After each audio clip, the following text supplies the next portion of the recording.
availability here with Kyle Busch, driver of the number 18 M&M's Toyota. Kyle currently sits third in points and has 3 wins this season. Kyle, just talk a little bit about being here at Watkins Glen with the road course, your strategy for that, and being this close to the chase beginning. Yeah, this is was a really good track for me in 2008, and has been in recent years. We've run well here and have won a race, but I'd like to be able to win every time we come here, have the opportunity to win, and feel like we do in the Nationwide Series. So I'm looking forward to the Z-Line Designs Camry here later on this afternoon and tomorrow's race. But most importantly, the M&M's Camry for this weekend and on Sunday. So feel pretty good about things. Like coming to road courses, and we run well at Sonoma. We had a fast car there. Got kind of tangled up there towards the end of the race, but still had a strong day, and would like to be able to do the same thing here again. Okay, we'll open it up for questions for Kyle. Please raise your hand. We'll get a wireless mic to you. Please state your name and affiliation. We'll start with David, come over here, and then come back up to Mike Mulhern. Yeah, David Newton, ESPN.com. I don't know if you heard the end of Jimmy, and he was talking about what was going on with him and Kurt last week. Is it kind of fun watching 2 other people out there kind of getting into it? And what do you think? What do you think of that little rivalry there?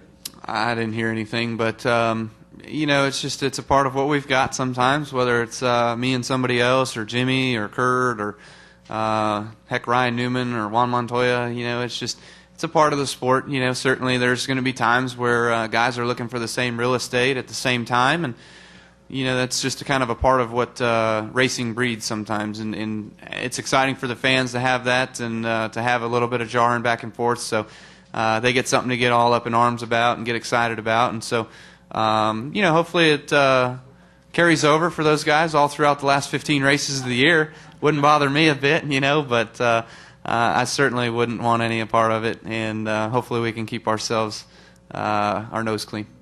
Okay, we'll take our question for right here. Good morning, Kyle. Wade Wilcox, the race 1490. What's your thoughts? Do you think about the possibility of breaking the tie with Mark Martin on the number of wins for the Nationwide Series this weekend? Certainly. I've run well here in the past few years in the Nationwide Series, and enjoy racing this racetrack. And I think I finished second here 2 or 3 years in a row now, whatever it's been. Trying to get to victory lane would be nice, and being able to win. But our Z-Line Designs teammate, who was Michael McDowell in the Pizza Ranch car at Road America, is that right? Road America, was super fast up there. So I'm excited about getting behind the wheel of our road course stuff and seeing if we're not just as fast here again this weekend. Okay, next question from Mike. Yeah, Mike Muller. Now, going back to the Kurt Busch, Jimmy Johnson thing, you were in a deal with Harvick, and you were pretty cool about the whole thing. Jimmy's always been cool. For 10 years, I've never seen anybody get angry, and he got angry. What do you make of Jimmy getting angry? I mean, drivers get angry all the time, but Jimmy doesn't get angry, and you're learning how not to get angry. What do you make of that?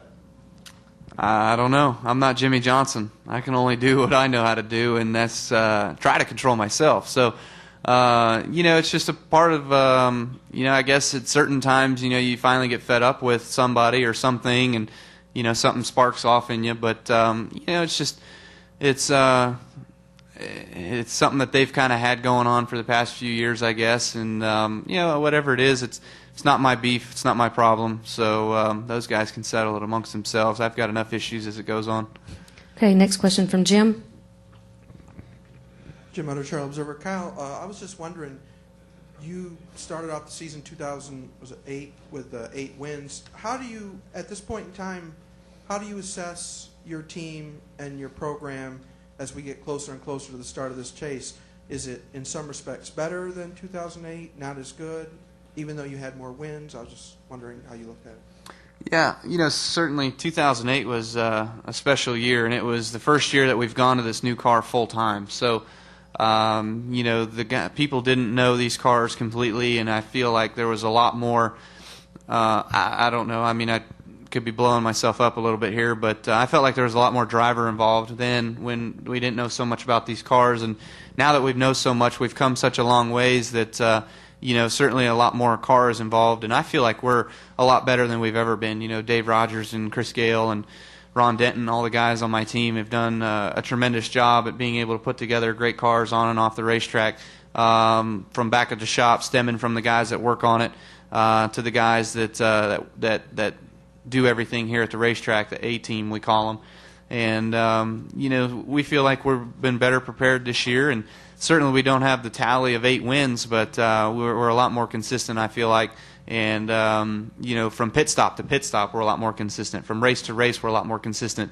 Where before, we'd have a bad race and not be able to rebound from it. Where we had a bad race and we rebounded in that race at Indy to come back with a 10th place finish, and then last weekend had a shot to win at Pocono, one of my probably notable least favorite racetracks, and get a strong run there. So I'm looking forward to the chase. I feel like we're in a good position to make it. Certainly we'd like to have a few more wins, but if we don't get them before the chase starts, hopefully we can get them throughout the chase and get ourselves some of those extra 3 bonus points that come with winning throughout the final 10.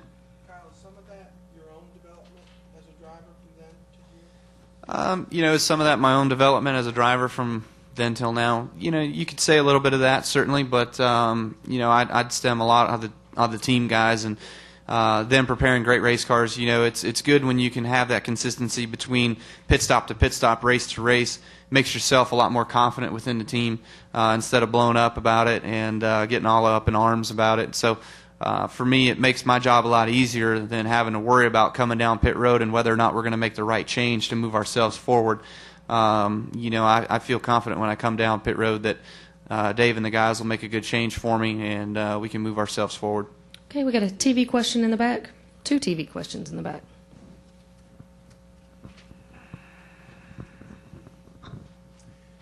You mentioned Pocono, one of your least favorite racetracks. Where's Watkins Glen on that list for you?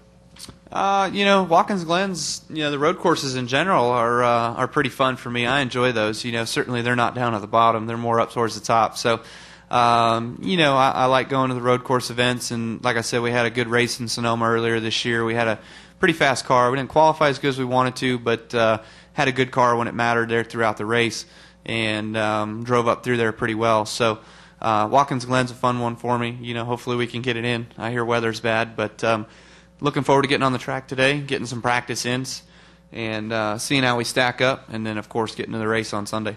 Okay, we'll take another question from the back, then come up to Reed.